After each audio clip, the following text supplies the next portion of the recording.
There was a great revival in the Hebrides in the early 1900s. Began to moved up to the pleading for it into the 40s. Maybe we could say it topped out in the early 50s. Two old women, one was 84 years old and one was 82 years old. One was blind and one was humped over so badly with spinal stenosis just arched over. But they had passion for revival. They wanted God to work. This is what happened. They couldn't even get out to the church to pray. They couldn't even get out to the church to worship. Their house became a place to meet. People came in. They got so passionate about revival coming to their isle, the Isle of Lewis. They got so passionate about it. They confronted the preacher and wanted to know if he was thoroughly right with God. And they prayed and prayed and prayed. And they'd seen the Lord, they said, with the church filled up and God blessing, a great overflow.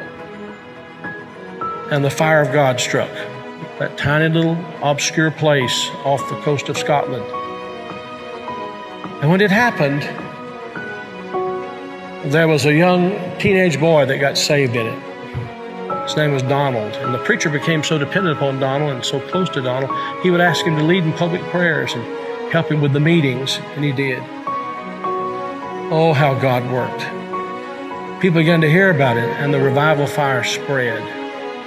It spread. And God blessed in a great way. Those two old women, the kind of people don't want in their church anymore. And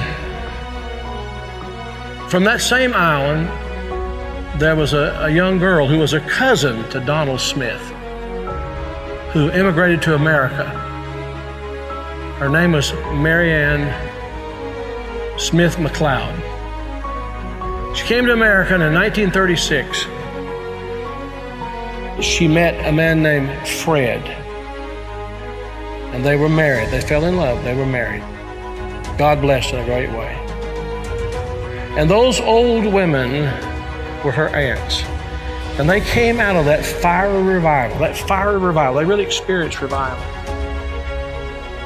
And they sent a Bible, a copy of the Word of God that had been used in a special way in that revival, to Marianne. She started having children. I think it was 1937, she had her first child. They named him after his father, Fred. Then she had her second child, named after herself, Marianne. Then she had her third child, Elizabeth. Then she had her fourth child.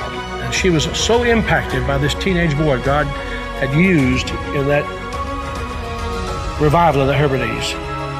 She named him Donald. And she gave him that Bible, that Hebrides Revival Bible. He was born in 1946. He's now the 45th President of the United States. And that Revival Bible is in the Oval Office. I'm saying to you, I don't know how, why, I don't know how it all comes together. But I believe God is putting some things together to give us just a window. If he could find some open people who know what the window's for.